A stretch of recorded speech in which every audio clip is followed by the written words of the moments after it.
بسم اللہ الرحمن الرحیم۔ السلام علیکم میرے دوستو، اگر آپ لوگوں سے کسی نے پوچھ لیا کہ اس دنیا میں سب سے پہلے حج کس نے کیا تو شاید آپ اس سوال کا جواب نہ دے پائیں، لیکن اس ویڈیو کو آخر تک دیکھنے کے بعد یقیناً آپ جان جائیں گے کہ اس دنیا میں سب سے پہلے حج کس نے کیا۔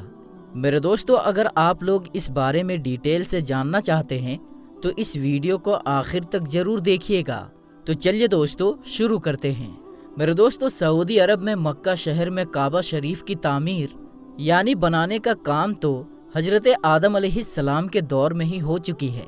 روایتوں میں آتا ہے کہ جب اللہ نے آدم علیہ السلام کو جنت سے نکال کر زمین پر بھیجا تو آدم علیہ السلام نے اللہ کے حکم سے پہاڑوں سے پتھر لا لا کر خانہ کعبہ کی تعمیر کی، لیکن اس کے ہزاروں سال بعد حضرت نوح علیہ السلام کے زمانے میں جو بھینکر طوفان آیا، اس طوفان میں کعبہ شریف کا ڈھانچہ ہی ڈھہ گیا تھا، مگر اس طوفان میں بھی خانہ کعبہ کی بنیاد باقی رہی۔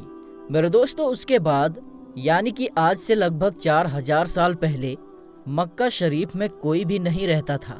پھر حضرت ابراہیم علیہ السلام اللہ تبارک و تعالیٰ کے حکم سے اپنی بیوی حضرت ہاجرہ اور بیٹے اسماعیل علیہ السلام کو لے کر روانہ ہوئے اور اس جگہ پر پہنچے جہاں ابھی مکہ موجود ہے۔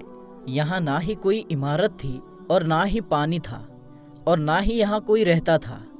درختوں کے نام پر صرف ببول وغیرہ کی جھاڑیاں تھیں۔ حضرت ابراہیم علیہ السلام نے بیوی بچے دونوں کو یہاں بٹھا دیا، ایک مسکیجہ پانی کا اور کھجوریں پاس رکھ دیے، اور پھر آپ علیہ السلام شام کی طرف چلے گئے۔ حضرت ابراہیم علیہ السلام دوسری بار مکہ آئے تو قیام نہ کیا، یعنی وہاں نہ رکے، لیکن جب تیسری بار تشریف لائے تو حضرت اسماعیل علیہ السلام سے فرمایا کہ بیٹا، اللہ تبارک و تعالیٰ نے مجھے ایک حکم دیا ہے۔ تو حضرت اسماعیل علیہ السلام نے کہا تو اس حکم کو پورا کیجئے۔ حضرت ابراہیم علیہ السلام نے کہا اللہ تبارک و تعالیٰ نے مجھے حکم دیا ہے کہ یہاں ایک گھر بناؤ۔ گھر کی تعمیر شروع ہوئی۔ حضرت اسماعیل علیہ السلام پتھر لاتے جاتے اور حضرت ابراہیم علیہ السلام بناتے جاتے۔ جب تعمیر ذرا بلند ہو گئی یعنی اونچی ہو گئی تو حضرت اسماعیل علیہ السلام ایک پتھر اٹھا کر لائے تاکہ حضرت ابراہیم علیہ السلام اس پر کھڑے ہو کر تعمیر کریں۔ یہی مقام ابراہیمی ہے، اسے ہی مقام ابراہیمی کہا جاتا ہے۔ دونوں باپ بیٹے دیوار اٹھاتے جاتے تھے اور دعا کرتے جاتے تھے، اے پروردگار ہم سے قبول فرما، بے شک تو سننے اور جاننے والا ہے۔ انہوں نے اس گھر کی تعمیر نہ مٹی سے کی اور نہ چونے سے، بس پتھر پر پتھر رکھتے چلے گئے، نہ اس کی چھت بنائی نہ دروازہ۔ بعد میں الگ الگ زمانے میں پھر سے بیت اللہ کی تعمیر ہوئی، قریش نے بھی تعمیر کی اور ان کے بعد بھی ہوئی۔ کہتے ہیں کہ اس وقت حضرت اسماعیل علیہ السلام کی عمر مبارک 20 سال تھی۔ حضرت ابراہیم علیہ السلام نے بیت اللہ کے پہلو میں حجر کو حضرت اسماعیل علیہ السلام کی بکریوں کا باڑا بنا دیا تھا اور اس پر پہلو کی چھت ڈال دی تھی۔ پہلے بیت اللہ کی جگہ ایک سرخ ٹیلا تھا، اکثر سیلاب ادھر ادھر سے اس کو کاٹتا رہتا تھا۔ جب حضرت ابراہیم علیہ السلام تعمیر کعبہ سے فارغ ہوئے تو حضرت اسماعیل علیہ السلام سے ایک ایسا پتھر لانے کو کہا جو طواف کی شروعات کے لیے نشانی کے طور پر استعمال ہو سکے۔ یہ پتھر حضرت جبریل علیہ السلام ابو قبیس کی پہاڑی سے لائے۔ حضرت ابراہیم علیہ السلام نے اسے اس جگہ پر رکھ دیا جہاں وہ اب بھی موجود ہے۔ روایت میں ہے کہ یہ بہت چمکدار تھا۔ حضرت جبریل علیہ السلام نے انہیں تمام جگہ دکھائے۔ اور دوستو، حضرت ابراہیم علیہ السلام کو جب اللہ کی طرف سے لوگوں کو حج کرنے کی دعوت دینے کا حکم ملا تو حضرت ابراہیم علیہ السلام نے اللہ تبارک و تعالیٰ سے یہ سوال کیا کہ اے میرے خدا، یہاں پر کون لوگ ہیں جو میری آواز کو سنیں گے؟ اللہ تبارک و تعالیٰ نے فرمایا کہ ابراہیم، آواز دینا تمہارا کام ہے اور لوگوں تک اس آواز کو پہنچانا میرا کام ہے۔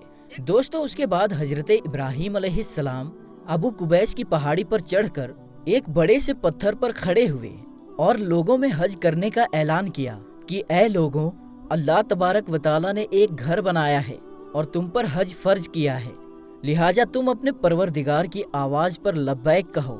تو اللہ تبارک و تعالیٰ نے حضرت ابراہیم علیہ السلام کی اس آواز کو اتنا اونچا کر دیا کہ اس آواز کو دنیا کے ہر انسان نے سنا، یہاں تک کہ پیڑ پودوں کو بھی وہ آواز سنائی دی، جس کی وجہ سے پہاڑ اور پیڑ پودوں میں بھی یہ خواہش ہو گئی کہ وہ بھی اللہ کی اس پاک گھر کی زیارت کرے۔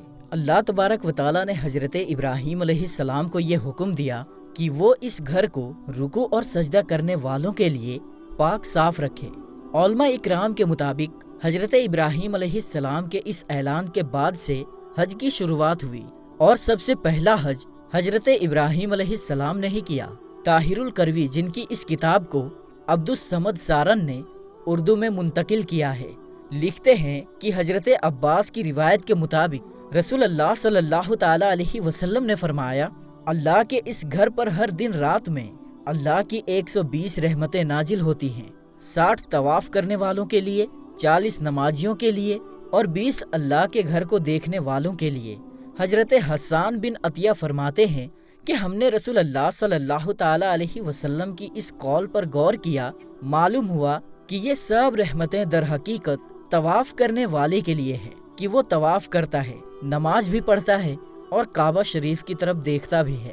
کسی نے کیا ہی اچھا کہا ہے، خانہ کعبہ میں طرح طرح کی فضیلتیں ہیں، گھر والا ہی انہیں جانتا ہے۔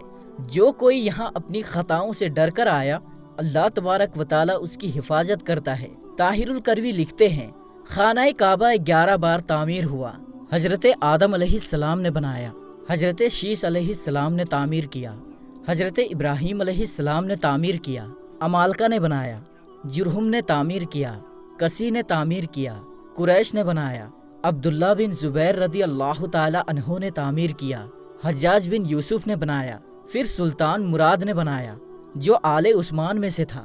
قریش کی طرف سے تعمیر نو رسول اللہ صلی اللہ تعالی علیہ وسلم کے زمانے میں ہوئی تھی۔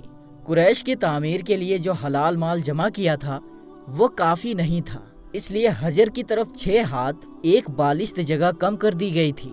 حجر کے پیچھے ایک چھوٹی سی گول دیوار بنا دی تھی تاکہ لوگ اس کے باہر طواف کریں۔ کعبہ کے اندر انہوں نے 2 صفوں میں 6 ستون رکھے تھے جس پر چھت تھی۔ اس سے پہلے کعبہ شریف پر چھت نہیں تھی، دروازہ ایک رکھا تھا، چھت کی اونچائی 18 ہاتھ تھی۔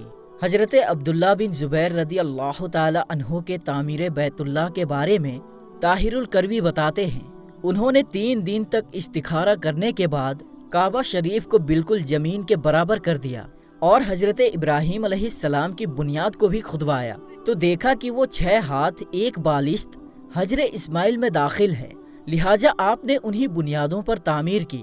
ایسا انہوں نے حضرت عائشہ رضی اللہ تعالی عنہا کی ایک حدیث کی وجہ سے کیا تھا۔ حضرت زبیر رضی اللہ تعالی عنہ نے کعبہ کی اونچائی 27 ہاتھ رکھی تاکہ عرش کے مناسب ہو جائے، ایک دروازہ داخلے کے لیے اور ایک باہر جانے کے لیے بنایا۔ دونوں دروازے سطح زمین کے برابر تھے، ہر دروازے کی لمبائی 11 تھی اور 2 پٹ تھے۔ آپ نے کعبہ کے 4 ستون بنائے۔ آپ کے زمانے میں یہ چاروں ستون چومے جاتے تھے۔ آپ نے رکن شامی کی جانب ایک جینا اوپر جانے کے لیے بنایا تھا اور انہیں سونے سے سجا دیا تھا۔ چھت پر پرنالا رکھا تھا جو حجر میں گرتا تھا۔ جس دن کعبہ شریف کی تعمیر مکمل ہوئی وہ دن عجیب تھا۔ اس دن بہت سے غلام آزاد کر دیے گئے اور بہت سی بکریاں ذبح کی گئی۔ حضرت زبیر ننگے پاؤں نکلے اور آپ کے ساتھ بہت سے قریش بھی ننگے پاؤں تھے، یہاں تک کہ کنن کے مقام پر سیدھے عائشہ پہنچے اور عمرہ کا احرام باندھا کہ اللہ نے انہیں ابراہیمی تعمیر پر تعمیر کعبہ کی توفیق کی۔ ابن زبیر کی تعمیر کی وجہ یہ تھی کہ ایک شخص نے محاصرے کے زمانے میں مسجد حرام کے کسی خیمے میں آگ جلائی۔ خیمے میں آگ لگ گئی جو بڑھتے بڑھتے کعبہ شریف تک پہنچ گئی اور اس نے غلاف کعبہ رکن یمانی جلا ڈالا۔ یہ واقعہ 64 ہجری کا ہے۔ 10 سال بعد 74 ہجری میں حجاج بن یوسف نے اس وجہ سے ابن زبیر نے کعبہ میں اضافہ کیا تھا اور ایک دروازہ مزید بنا دیا تھا، اسے گرا کر قریش کے تعمیر کے مطابق کر دیا۔ طاہر الکروی لکھتے ہیں کہ خانہ کعبہ کی ہر ایک چیز عبداللہ بن زبیر کی بنائی ہوئی ہے سوائے اس دیوار کے جو حجر میں ہے اور وہ حجاج بن یوسف نے بنائی ہوئی ہے۔ اسی طرح مشرق کے دروازے کی چوکھٹ اور وہ اندرونی سیڑھی جو کعبہ کی چھت تک آ جاتی ہے عثمان سلطان رابع کے زمانے میں 19 شعبان 1900 ہجری کو صبح 8 بجے مکہ اور اس کے اگل بگل میں بہت تیز بارش ہوئی۔ بارش سے سیلاب حرم شریف میں داخل ہو گیا اور کعبہ شریف کے دروازے کے چوکھٹ سے بھی اونچا ہو گیا۔ دوسرے دن جمعرات کو عصر کے وقت کعبہ شامی کی دیوار دونوں طرف سے گر گئی اور اس کے ساتھ مشرق کے دیوار کا کچھ حصہ بھی مغربی دیوار بھی دونوں طرف سے چھٹے حصے کے بقدر گر گئی۔ چھت کا کچھ حصہ بھی گر گیا۔ چنانچہ سلطان مراد نے دوبارہ کعبہ شریف کی تعمیر کا حکم دیا۔ 1 سال میں یہ تعمیر مکمل ہوئی، اس طرح جس طرح حجاج بن یوسف نے بنوائی تھی۔ سلطان مراد کی تعمیر ہمارے اس دور تک باقی ہے۔ دعا ہے کہ اے رب کریم مولا تمام امت مسلمہ کو حج جیسا عظیم فریضہ ادا کرنے کی توفیق عطا فرما، آمین یا رب العالمین۔ تو میرے دوستو، آج کی اس ویڈیو میں بس اتنا ہی۔ ہم ملتے ہیں پھر کسی نئی اور اچھی ویڈیو کے ساتھ، تب تک کے لیے السلام علیکم، اللہ حافظ۔